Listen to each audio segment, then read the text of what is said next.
Una vez que estemos ahí, vamos a ponernos en pie para la lectura de la palabra.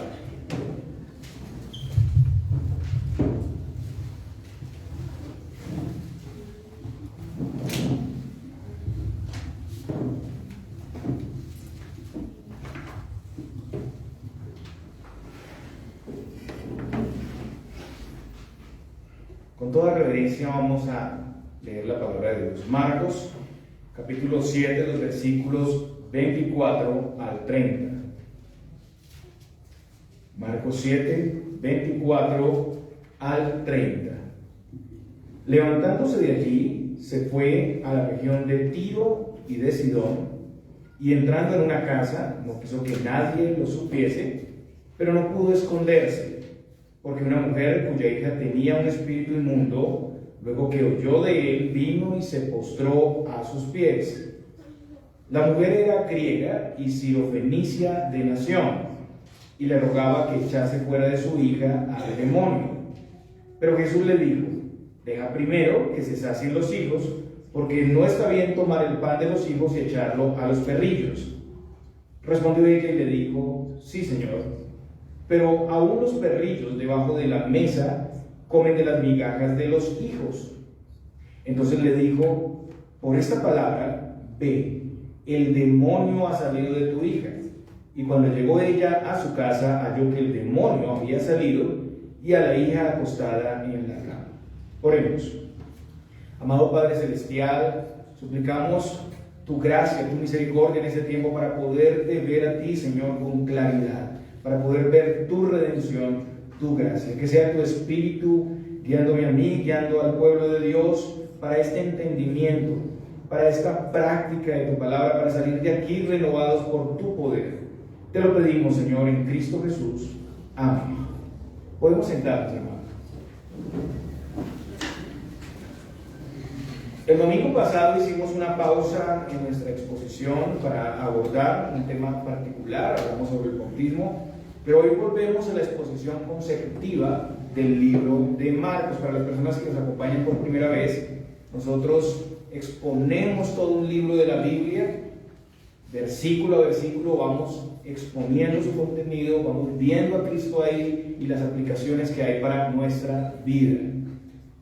Entonces estamos en el libro del Evangelio según Marcos. Recordemos que el Señor y los discípulos salieron de Betsaida Julia, donde el Señor había hecho el milagro de la multiplicación de los panes y los peces. Luego los discípulos fueron enviados por el Señor solos en la barca y se enfrentaron a una tormenta en el mar. El Señor vino en su auxilio, ustedes recuerdan que el Señor los adelantaba, y luego ellos arriban a Genezaret. Eso fue lo que vimos en los pasados sermones. Ahí el Señor es reconocido, el Señor hace un recorrido por toda esta zona, sana a muchos, y en esto el Señor mostró compasión, mostró servicio sacrificial, cercanía y su poder. Después, como vemos en Juan 6, 24, 25, Jesús y sus discípulos llegan a Capernaum. Ese es el recorrido que hacen, desde Betsaida hasta Genezaret y luego acá Capernaum, y ahí el Señor confronta a quienes le seguían solo por el milagro de la multiplicación de los panes y los peces. Después posiblemente el Señor se queda en el mismo lugar y tenemos la intervención de los escribas y fariseos que venían de Jerusalén y que preguntaban por qué los discípulos de Jesús no practicaban el lavamiento ceremonial de las manos, que era la tradición de los ancianos. Es ahí donde el Señor les confronta y les muestra que han estado enseñando mandamientos y tradiciones de hombres en lugar de la palabra de Dios. Ellos eran unos hipócritas porque su imagen de piedad externa no correspondía con su interior. Y de esta manera había muchas cosas que esos fariseos convenientemente hacían para tomar provecho en detrimento de la verdad de la ley de Dios. O sea, ellos establecieron sus propias leyes, sus propios mandamientos, y anulaban así la palabra de Dios. Finalmente el Señor les muestra que ellos están equivocados en cuanto a entender de dónde viene el pecado. No es de afuera hacia adentro, sino de adentro hacia afuera, desde el corazón. Eso es lo que contamina, y la necesidad no es un lavado de agua en las manos como ellos hacían, sino purificación desde el corazón. Recordemos que el Señor estaba ahí en una casa en Capernaum, eso es lo que vemos en Marcos 7:17, y ahí fue donde surgió la pregunta de Pedro y el Señor explicó la parábola a todos, porque ni siquiera los discípulos entendían lo que había pasado. Marcos relata que después de este escenario, de este contexto, el Señor, levantándose de allí, se fue a la región de Tiro y de Sidón. Marcos 7:24, que es nuestro texto. Iniciamos aquí entonces una nueva sección que va desde nuestro pasaje en el capítulo 7 hasta el capítulo 9. En esta porción vemos que el Señor busca lugares lejanos de los centros de actividad donde ha estado. Estos son los territorios donde predominantemente vivían los gentiles, o sea, los no judíos. Ante la persecución en aumento de los escribas, de los fariseos, el Señor va a esos lugares y toma un tiempo de retiro que es usado por él en su sabio plan para dar testimonio a los gentiles. De nuevo, los no judíos son los gentiles. Entonces, en el anterior contexto, el Señor hablaba de la contaminación ritual, al tener contacto con los gentiles. Ustedes recuerdan, si ellos iban a la plaza, tenían que lavarse muchas veces, tenían que hacer abluciones sobre todos los utensilios, sobre las camas, sobre sus manos al comer, porque se contaminaban al tocar a los gentiles. Incluso un israelita que salía de la tierra judía, si traía en sus zapatos polvo, tenía que sacudírselo porque era polvo de los gentiles. Así era de grave la diferencia étnica que había entre judíos y gentiles. Y Pablo habla ahí en ese contexto de alimentos limpios e inmundos, pero aquí está hablando de las personas. Ahora aquí vamos a ver la conexión que es entre las personas limpias e inmundas y su provisión en el plan de Dios. Entonces, cosas limpias e inmundas, ceremoniales que se habían, y ahora judíos y gentiles. El Señor nos muestra aquí que los gentiles tenían un lugar en su reino. Este era el misterio que por siglos estuvo escondido en Dios y que con la manifestación de Cristo empieza a vislumbrarse. En primer lugar vamos a hablar de las regiones que se nombran aquí, Tiro y Sidón. Tiro y Sidón eran ciudades de Fenicia que eran parte de Siria. Fenicia estaba entre Galilea y la costa del mar Mediterráneo. Tiro era la ciudad más importante de Fenicia. Estaba ubicada a 33 kilómetros al sur de Sidón y al norte del Monte Carmelo. Su nombre quería decir roca, y se le llamaba así porque había en la costa de este lugar dos peñascos unidos por un acantilado. Tenía 1000 metros de longitud. Estaba construida en parte en una isla que era muy rocosa y en parte sobre la tierra firme, al lado opuesto. Esto formaba un rompeolas natural, pero la roca no era simplemente el rompeolas, sino era también una defensa para la ciudad. Y Tiro era famosa no solamente como puerto, sino también como fortaleza militar. Tenía dos puertos, uno hacia el norte, otro hacia el sur, que estaban conectados por un canal. Esta tierra había sido asignada a la tribu de Aser en el Antiguo Testamento. Ustedes pueden verlo en sus casas, en el libro de Josué 19:29. Este dato es muy importante porque todo lo que está pasando acá está conectado con esto. Y aunque fue asignada, esta tierra no fue ocupada por los israelitas. Israel nunca había conseguido conquistar esas tierras. También debemos saber que fue Tiro quien introdujo el culto a Baal en Israel. Tiro era una tierra sumamente pagana. También al ser una zona portuaria, el movimiento que se da en esas zonas, así como en Corinto, ustedes recuerdan, pues hace que estas ciudades sean unas ciudades con una afluente comercial particular, y en estos escenarios hay una entrega, una disposición al pecado más abierta. También hay datos interesantes de Tiro, de ahí todo el tema de la navegación, el leer o ubicarse por las estrellas nace aquí, de esta región, de Tiro, de ahí salen los grandes marineros de antaño. Pero el Señor es quien viene a hacer lo que su pueblo no había cumplido. Él viene aquí como el Israel perfecto con su palabra para conquistar. Él viene a su herencia. En el Antiguo Testamento estaba profetizado que las personas de estos lugares, de estas regiones, también recibirían las herencias de la era mesiánica. Salmos 87:4 dice esto: yo me acordaré de Rahab y de Babilonia, entre los que me conocen. He aquí Filistea y Tiro con Etiopía. Aquí se habla de Tiro. Sidón estaba a 45 kilómetros al noroeste de Tiro. Tenía lo mismo que Tiro, un rompedor natural que lo convertía en otro puerto extraordinario. Aunque las ciudades felicias eran parte de Siria, eran independientes, también eran rivales, también siendo parte de Siria, y tenían sus propios reyes, sus propios dioses y su propia moneda. Entonces, a causa de que en este lugar había sido asignado al pueblo de Israel, pero no conquistado, el Señor viene aquí a territorio pagano a conquistar a los que son suyos. Aunque pues todavía esto está en una etapa velada. Marcos 3:8, ahí vemos que ya algunas de esas personas de esas regiones habían ido al Señor cuando el Señor estaba en Capernaum. Personas de Tiro habían estado ahí presenciando las señales que había hecho el Señor. Entonces dice Marcos 7:24, y entrando en una casa, no quiso que nadie lo supiese, pero no pudo esconderse. El Señor llega a la región, entra en una casa, presuponemos que sus discípulos tenían como propósito inicial que lo vieran. Él quería pasar un tiempo de instrucción solo con sus discípulos. Aunque el Señor no es sorprendido por nada, Él conoce todas las cosas, y debido seguramente a que su fama se había extendido, pues era muy fácil, muy difícil pasar desapercibido, pero el Señor ya tenía planeado eso en su decreto. El Señor no fue sorprendido. Y ahora vamos a los versículos 24b al 26. ¿Qué pasa con la mujer? La mujer reconoce a Jesús. Las personas que anteriormente fueron de Tiro y de Sidón a Capernaum, donde les decía que el Señor estaba haciendo señales ahí en la playa a la multitud, le habrían contado a ella quién era Jesús, le habrían contado de las señales que Jesús hacía. Sería bueno que usted estuviera en este texto, Marcos 3:8, que pues ya lo vimos anteriormente, pero ahí se ve claramente lo que aquí se hace referencia, la respuesta que tiene esta mujer. Entonces, posiblemente las personas de Tiro fueron beneficiarios de algunos milagros en esa región. Recordemos que en ese contexto había una multitud tan grande que se echaban sobre él, y particularmente ahí el Señor mostró su poderío, su señorío sobre los espíritus inmundos. Eso dice Marcos 3:11, pueden ver ustedes ahí. Y los espíritus inmundos, al verle, se postraban delante de él y daban voces diciendo: tú eres el Hijo de Dios. Todo esto entonces anima, motiva a esta mujer para buscar a Jesús. Su fe está enteramente en él.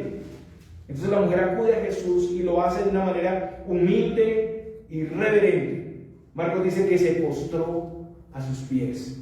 Se postró a sus pies. Y su petición era por su hija, su hijita, que estaba atormentada por un demonio. Y hermano, la aflicción de su hija era una aflicción verdadera, era real, una situación desoladora. La niña no podía vivir su vida normal y tranquila. Tenemos un reflejo de esta situación, ya lo vimos en el endemoniado gadareno, y todo el daño que se hacía y que dormía en los sepulcros. Pues esta niña estaba siendo atacada por un demonio de una manera similar. Pero el sufrimiento, si ustedes notan el pasaje, de su hija era el suyo. Ella viene a interceder por su hija, pero es su propio sufrimiento. Tal vez ella había probado muchas alternativas en el mundo pagano, había hecho cualquier tipo de ritos para sacar ese demonio y no había podido. Algunos en ese tiempo, como la mujer con flujo de sangre, ustedes recuerdan, gastaban mucho dinero, se empobrecían buscando tratamientos médicos para poder ser liberados de sus aflicciones, buscando solución a sus problemas. Y ahora viene el Señor, viene al Señor ella, escucha de su presencia, no duda en acudir. Y hermanos, hoy en día el Señor también camina entre nosotros y sigue obrando poderosamente.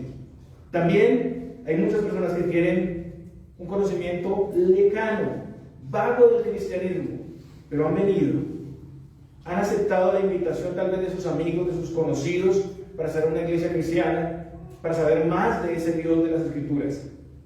Y esta es la historia de muchos de nosotros que estamos aquí ya presentes y llevamos tiempo aquí. Hoy estamos a los pies de Cristo, escuchando sus palabras, siendo guiados por Él. El llamado sigue dándose hoy en día a muchos. Si escuchas de este Cristo, no tengas temor.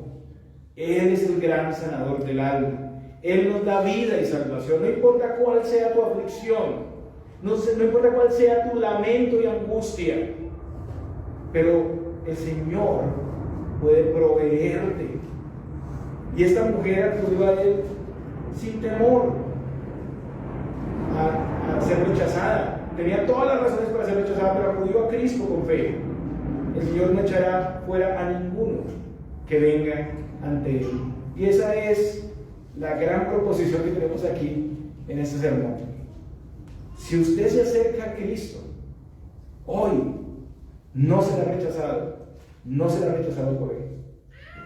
Búscalo hoy cuando puede ser hallado, porque llegará tiempo en donde ya no habrá posibilidad. Y no hay más esperanza que Marcos dice que la mujer era griega, o sea, era de origen gentil de nacimiento, era pagana.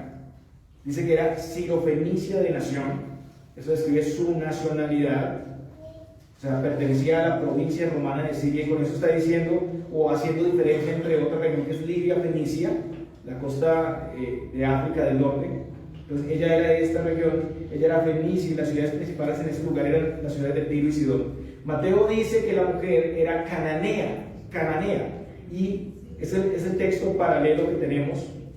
Este era el nombre que se le daba a los paganos en el Antiguo Testamento, los habitantes paganos ahí de Palestina. Mateo añade las palabras de la mujer a Jesús. Miren, Mateo 15:22 dice: clamaba diciéndole: Señor, Hijo de David, ten misericordia de mí, mi hija es gravemente atormentada por un demonio. Y es interesante ver aquí este contraste. Una mujer cananea, pagana, residente de estos lugares, reconociendo a Jesús como Señor y amo, y reconociéndolo como el Hijo de David. Al llamarle Señor, ella está diciendo que es el amo del universo. No hay nada imposible para él. Al llamarle Hijo de David, ella está reconociendo que Jesús es el Mesías, el descendiente del rey David, tal como el Antiguo Testamento lo profetizaba. Esta mujer no era ignorante de la fe judía. En Mateo vemos que Jesús no le respondió nada. Miren Mateo 15:23. El Señor, ante su clamor, se quedó en silencio. Silencio total por un momento. El Señor realmente le iba a atender, como vamos a ver en el desenlace de la historia, pero el Señor esperó. El Señor postergó su respuesta. Había cosas que comunicar en esta historia. El Señor es el maestro más grande y en su sabiduría hizo esto. Sin embargo, esta es una puerta cerrada que solo puede abrir la llave de la fe persistente. También, como daba voces tras los discípulos, ellos se cansaron de eso y le rogaban a Jesús que la despidiera. Mateo 15:23, que se fuera. Ella insistía, daba voces, no se conformaba con el silencio, no iría a menos que el Señor le atendiera. Ella no cedía ante el rechazo de los discípulos, ella golpeaba la puerta con fuerza, clamaba al Señor. Y es lo que vemos en Mateo 7, del 7 al 8. Vaya conmigo a ese pasaje, Mateo capítulo 7, los versículos 7 al 8. Pedid y se os dará, buscad y hallaréis, llamad y se os abrirá, porque todo aquel que pide recibe, y el que busca halla, y al que llama se le abrirá. Los que piden, buscan y llaman son los que se encuentran en un estado de dependencia. Lo veíamos esta mañana en la escuela, hablando de la adopción. Los que han sido tratados por el Señor para verle como su fuente de ayuda y fortaleza. Pedir es un acto de humildad, de reconocimiento de nuestra necesidad. Además es un acto de fe. Estamos confiando en el Dios supremo y personal que puede responder a nuestros clamores. Hay que contar al Señor nuestras necesidades como un niño lo hace a su padre. El Señor quiere, desea que constantemente pidamos y que conozcamos más de su voluntad revelada para pedir lo que es más conveniente a su voluntad. Si pides lo que es conforme a su voluntad, el Señor responderá, de seguro. Y ese clamor debe ser insistente, perseverante. No basta con venir una vez. Si la puerta está cerrada, estamos llamados a insistir. Hermanos, yo quiero decirles que el Señor quiere bendecirnos. Él mismo quiere que pidamos conforme a su voluntad, que le anhelemos, que le busquemos insistentemente, que le importunemos con nuestras peticiones, como un niño o un padre. Díganme ustedes, los que tienen hijos, ¿qué hay más insistente que un niño? Antes yo ponía ese ejemplo, mi hijo, quiero agua a las 2 de la mañana, quiero agua, y repetía 10, 30 veces. Pues vamos, ¿qué padre no da a sus hijos? El Señor desea que persistamos en su voluntad. Y un ejemplo de esto, claro, lo podemos ver en Lucas 18, del 1 al 8, en la parábola del juez injusto y la viuda. En el versículo 1 leemos que esta parábola es sobre la necesidad de orar siempre y no desmayar. Noten ustedes que ahí no está dando el mismo contexto. La viuda aquí insistió tanto que se le hiciera justicia ante un juez, hasta que ese juez, que era malo, la atendió. Y al final leemos la respuesta en Lucas 18:7. ¿Y acaso Dios no hará justicia a sus escogidos, que claman a Él día y noche? ¿Se tardará en responderles? Os digo que pronto les hará justicia, pero cuando venga el Hijo del Hombre, ¿hallará fe en la tierra? Noten que esto está conectado con la fe y la oración. Esta es la fe que se nos expone aquí, una fe que persevera y vence, una fe que no se conforma con el silencio o la limitación, sino que insiste y apela a la generosidad y misericordia de nuestro Dios. Y los creyentes están más allá de esta viuda que clama por justicia, porque la parábola muestra un caso común en comparación con los elegidos, ¿cierto? Un juez malo. Si un juez malo puede actuar así, ¿cuánto más hará por su pueblo el Señor Dios Santo y misericordioso? O también hay otra parábola que habla sobre alguien que llega tarde de la noche a pedir unos panes. Y por ser inoportuno, el señor de la casa, el padre de familia, se levanta y le da, porque golpeó y es su amigo y viene de lejos, entonces le atiende. Pero nosotros somos los que están adentro. No somos el hombre que viene a importunar, somos más privilegiados, porque somos los hijos que están en la casa. ¿Cuánto más derecho, cuánto más hará el Señor por sus hijos que están en su casa que por este que viene de afuera? Si hace algo por los que están afuera, ¿cuánto más por los hijos? De nuevo, el amor a los hijos es algo extraordinario, es algo muy especial. Nosotros estamos atentos a sus necesidades y proveemos para ellos. Si nosotros, siendo malos, sabemos dar buenas cosas, dice la misma palabra para cambiando el texto, no le vamos a dar al niño que pide un huevo, un escorpión, una serpiente. Somos malos y damos cosas buenas. ¿Cuánto más nuestro Padre? ¿Cuánto más nuestro Padre?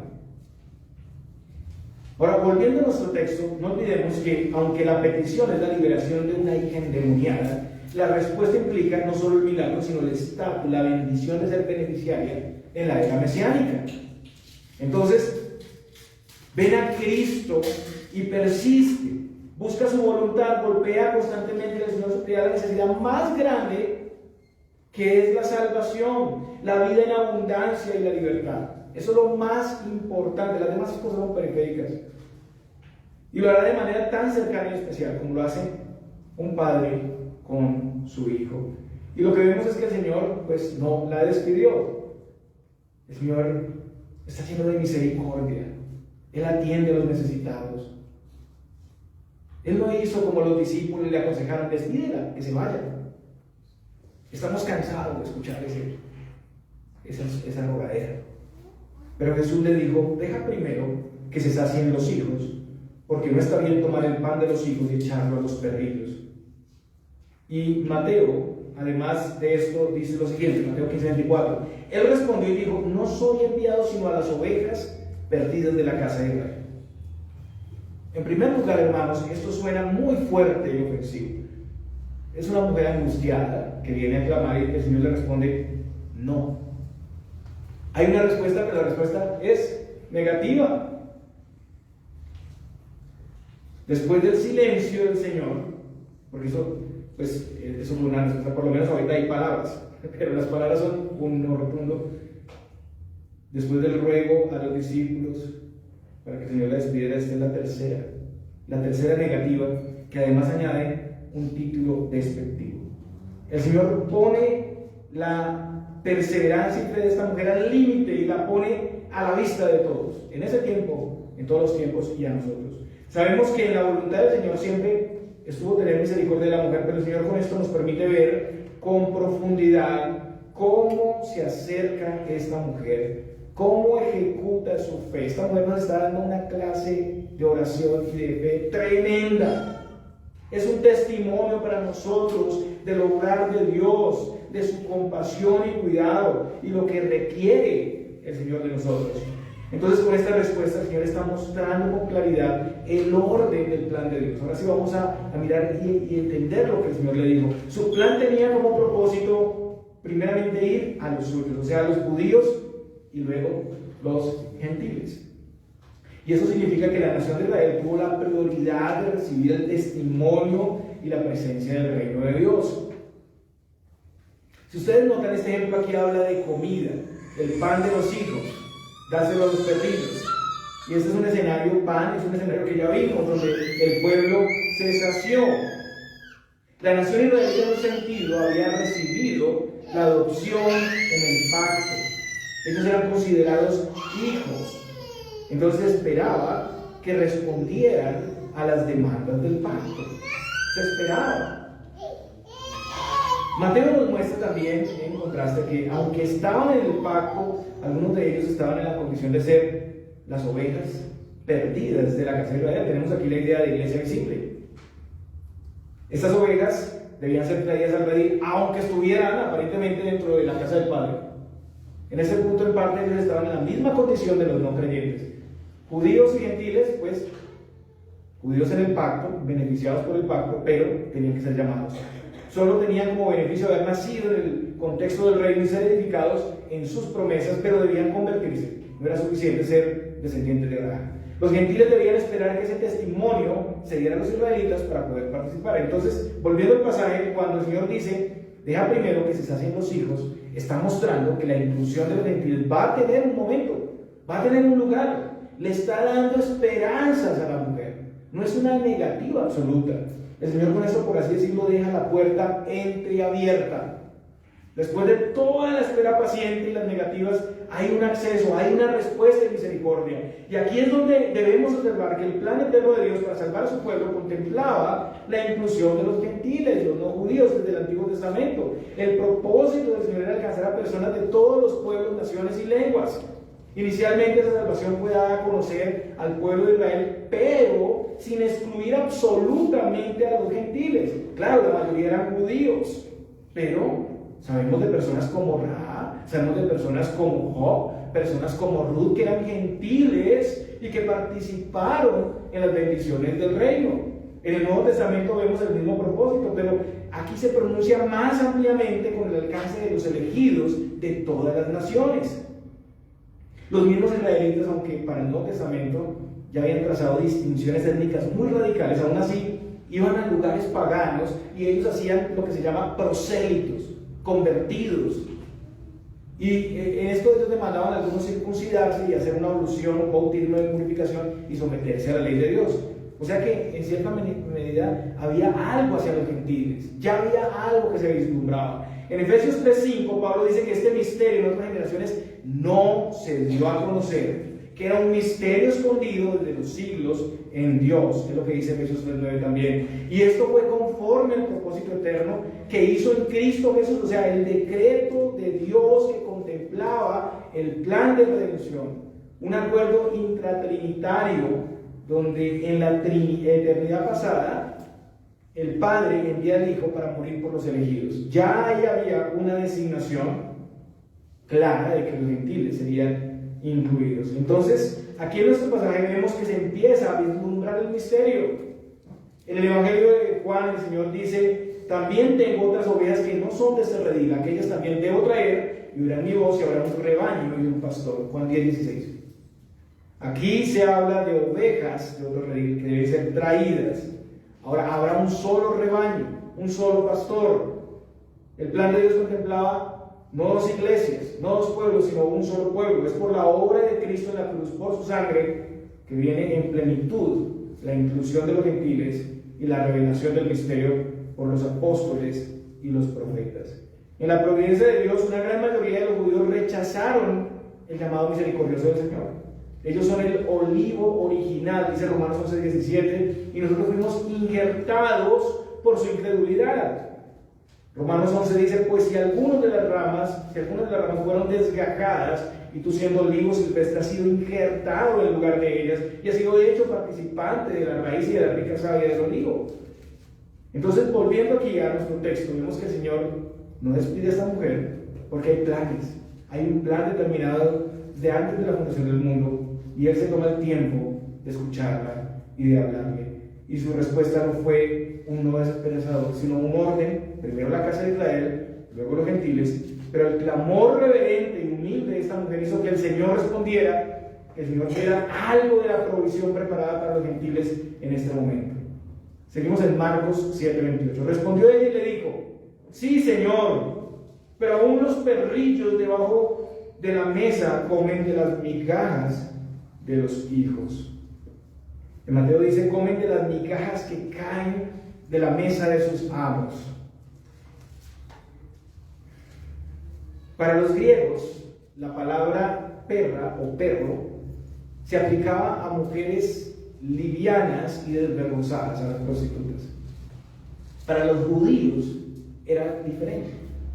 Los gentiles eran considerados perros, pero los perros en ese tiempo no eran animales mascotas. ¿Por qué ustedes tienen mascotas en sus casas? No, para los judíos un perro no tenía ni amo, o sea, era un perro callejero, canejero, lo peor que había, el peor animal. No tenían, no hacían caso a nadie, sucios, codiciosos, andaban en manadas, ladraban, gruñían y atacaban a todos los viajeros. Estaban en manadas dispuestos a atacar a todos los viajeros. Era lo más despreciable. Decirle a alguien que era un perro era lo peor, el peor insulto que se le podía decir a una persona.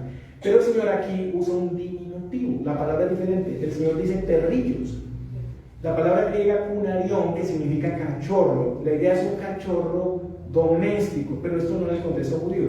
Esto quita en alguna medida la idea insultante y amarga de esa designación, pero sin dejar de mostrar la identidad de las personas, sino el Señor, y sin dejar de mostrar el orden del plan de Dios. Los orientales, ellos aprendieron las costumbres romanas y ellos introdujeron perros pequeños como mascotas. Este es otro contexto. No es el contexto judío. Acuérdense, estamos en tierras paganas. Entonces seguía siendo un título de desprecio, pero pues no era tan insultante como en el contexto judío.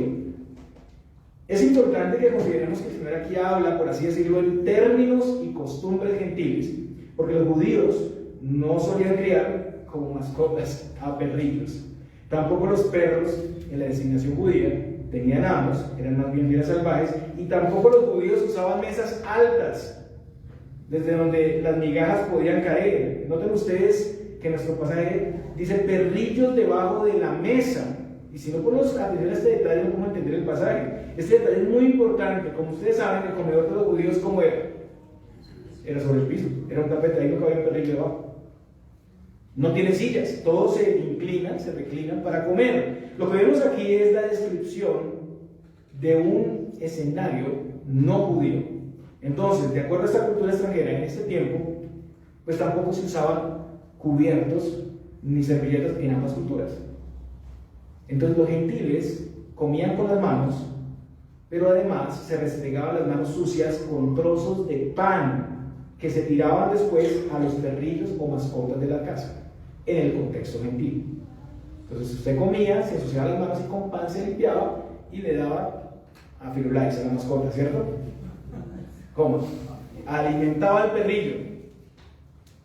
Bueno, ustedes estarán de acuerdo que hay un orden, ¿no? Primero comemos las personas, luego vamos a las mascotas en la casa. Los hijos, pues, tienen que comer primero, no le van a comer al perro antes que a mi hijo. Entonces, primero comemos las personas y los hijos, y después, ¿cómo le vamos a quitar el pan al niño para dárselo al perro? No, bueno, vamos a hacer eso, hay comida para el perro, o lo que queda. Esta mujer identifica el lugar que tiene Israel en el plan de Dios. Ella se humilla, ella reconoce sus orígenes paganos. Esta mujer llama a Jesús su amo y está dispuesta como un perrillo a depender de su provisión, a esperar que Él se la dé y seguirle a donde vaya. Y yo quiero decirles que cualquier otro se enojaría y rechazaría semejante nombre. Cualquier otro se indignaría. Pero ella no contradice. Ella no disminuye su condición. Ella viene a Cristo consciente de su impiedad, consciente de su lugar debajo de la mesa. Ella no pretende sobreponerse al pueblo de Dios. ¿Cuántos hoy en día, al oír que son pecadores, que son incapaces de hacer las obras agradables a Dios, se molestan? Se sienten muy dignos de su posición, de su lugar. Muchos se vuelven contra nosotros y nos atacan. Decir la mala noticia del pecado y la miseria humana, la necesidad de restauración o de disciplina, no es para muchos deseable. Les da rabia, les da ira. Por lo general la tendencia es a justificarse, a reducir la responsabilidad. Pero tenemos que decirlo. El Señor no fue duro, sino que dijo la verdad, mostró la realidad, y todo predicador debe decir la verdad del pecado sin miedo. Debe incomodar, mostrar la gravedad y dimensiones del pecado. Y eso, hermanos, es la mayor muestra de amor y compasión. Conozco personas que decían depravación total humana. Todos somos reformados, creemos en la depravación total humana. Pero cuando les decíamos, ¿no te parece que estás fallando en algo? ¿Cómo?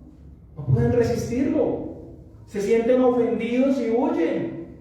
Pero el creyente viene a Cristo, lamentando su maldad, reconociendo su condición y mirando a Cristo como Rey y Señor. Para el pecador, ser un perrillo dependiente de su amo no es en sí una ofensa. Es un privilegio ser dependientes. Tener un beneficio, así sea pequeño, del Señor es una gloria enorme. Porque todo lo que podamos recibir de Él es inmerecido. Y el Señor viene a los necesitados. El Señor viene no a los que están suplidos, no a los que están sanos, sino a los enfermos, no a los que piensan que solo necesitan un poco de Cristo en sus vidas y se le va a arreglar todo. Lo que dice esta mujer es que los beneficios de la era mesiánica son tan deseables para ella, que mientras que los hijos, los que tienen el primer lugar, se están privilegiando, ella puede estar recibiendo algo de esto, las migajas. Ella puede apreciar a un lado, debajo de la mesa, a la distancia, un poco del ministerio de Jesús. Que ellos se beneficien en plenitud, mientras que ella recibe las coronas de su ministerio, que para ella son riquezas inigualables, gloriosas. Y seguimos leyendo las palabras del Señor en Marcos. Entonces le digo, por esta palabra, ve, el demonio ha salido de tu vida. Entonces ustedes, hermanos, que los discípulos nunca pudieron entender una parábola, ¿cierto? Ellos tenían que ir, en el contexto anterior del lavamiento ceremonial, ellos tuvieron que en la casa preguntarle al Señor, ¿cómo es esto? En la parábola del sembrado, Señor, ¿qué fue lo que les dijiste? No entendemos. Parafraseando su respuesta. Pero aquí esta mujer, no judía, gentil, un perrillo, puede entender por la obra del Espíritu Santo la parábola. Encuentra el punto, da el blanco. En Mateo leemos, entonces respondió Jesús, dijo, oh mujer, grande es tu fe, hágase contigo como quieres. Y su hija fue sanada desde aquella hora. Por esta palabra o declaración llena de fe, el Señor le responde y le concede el milagro. En primer lugar, ella acudió a Cristo, ¿cómo? Sin presunción, con toda humildad y reconociendo su condición. Ella se inclinó a sus pies, ella había escuchado la obra del Señor de su poder y milagros, ella reconoció la voluntad de Dios con su pueblo, se sujetó al orden de Dios. En segundo lugar, ella acudió a Cristo valorando, apreciando y anhelando los beneficios de la era mesiánica y persistiendo, importunando. Aquí vemos que la fe no es una autoconfianza, no es un échele ganas, sino que es puesta en la voluntad de Dios, en su plan, en el objeto de la fe, que es Cristo como el Mesías prometido, y el deseo, el anhelo de beneficiarse de esta gloriosa provisión. Esta mujer no recibió respuesta al instante, porque su fe estaba siendo probada, estaba siendo fortalecida, pero estaba bajo el poder de Dios. Simbólicamente ella estaba representando a todo el mundo gentil. Ustedes ya estamos incluidos ahí porque nosotros no somos judíos. Los elegidos entre los gentiles que recibieron gustosa y ansiosamente su palabra, el plan del cielo que los judíos habían rechazado y tirado al piso. Ahora aquí vemos que una confianza clara y visible de parte de esta mujer, cuando ella, creyendo la palabra del Señor, ¿qué hace? Ya no hiciste más. hace caso a su orden y se fue a la casa sin ver. Ella no había visto que la niña había sido sanada, ella creyó las palabras del Señor y se fue. Confiaba. Y cuando llegó ella a su casa, vio que el demonio había salido y la hija acostada en la cama. Y a la hija acostada en la cama. El Señor obró en esa niña a la distancia, sin conocerla, sin tocarla. La mujer encontró a su hija descansando en su cama y había paz y libertad. El demonio había salido. Unos pasajes atrás en Marcos 3:26 leemos: ninguno puede entrar en la casa del hombre fuerte y saquear sus bienes si antes no le ata, y entonces podrá saquear su casa. Esto fue lo que Jesús vino a hacer. Vino a la casa del hombre fuerte, o sea, al mundo, el reino del hombre fuerte, que es Satanás, para librar, para saquear sus bienes, que son los escogidos de todos los pueblos que estaban esclavos del diablo, trayéndolos del reino de las tinieblas al reino de la luz. El Señor ha hecho esto con el propósito que de la iglesia, los escogidos de todas las naciones, sean salvados y que sean libertados de su engaño. Echar fuera los demonios es una manifestación o señal de la llegada del reino de Dios. Pero si por el Espíritu de Dios echó fuera los demonios, ciertamente ha llegado a vosotros el reino de Dios. Entonces, eso lo dice Mateo 12:28. Este es el inicio de lo que tendría mayor plenitud una vez que la obra de Cristo fuera consumada, como sucedió en la cruz. Entonces la mujer confía en Cristo como su amo generoso, como quien da más allá de lo que podemos entender. Ella se creía indigna e independiente, era paciente para recibir de los beneficios de su obra sin ninguna presunción. Ella dejó de insistir para caminar a su casa bajo la orden de Cristo, llena de esperanza. Hermanos, en conclusión, aquí hay un llamado poderoso para acudir a Cristo, sin importar quién seas o qué tan lejos estés de Él. Si has ahondado en tus pecados, si te has sumergido en la maldad, hoy es día de salvación y el Señor te recibe como estás. Ven a Cristo en tu indignidad y maldad. Él ha venido para sanar a los que estaban en necesidad. No necesitas preámbulos para venir aquí. La invitación es abierta a todos los que nos escuchan. Vengan a Cristo, escuchen de su palabra, pero ven pronto, mientras que puede ser hallado. Ven y escucha de tu condición y de tu necesidad sin temor. Sé paciente, insiste. Si aún no entiendes, no ves su gracia, persiste, suplica al Señor poder verle con claridad. Tal vez al inicio no lo entiendas y estés aquí hoy por primera vez asustado, tal vez por segunda vez o por tercera vez sin entender qué es esto que se lee aquí, qué es esto que dice el predicador. Pero insiste, persevera una y otra vez hasta que Cristo sea claro a tus ojos.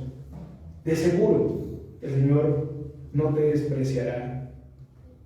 La gracia de Dios vendrá sobre ti según sea su voluntad. Hoy en día, después de que Cristo ha venido y ha hecho de dos pueblos uno solo, ya no hay diferencia. Nosotros hemos sido invitados a recibir de las abundancias de ese banquete del reino. Ya no migajas, porque ahora vamos a recibir en plenitud. Fuimos convocados y un día estaremos con Cristo al final de los tiempos en una gran cena donde Él mismo nos servirá la mesa. Ya no hay distinciones entre judío y gentil. Ahora somos cercanos, hijos, coherederos, pero seguimos acercándonos a Cristo, de nuevo, con profunda humildad y dependencia, sin presunción ni jactancia, sino viniendo a Cristo como nuestro único sostén y provisión, con persistencia, pero con paciencia, reverencia y esperanza, anhelando, valorando su gloriosa voluntad, entendiendo que el Señor es un amo bueno y generoso.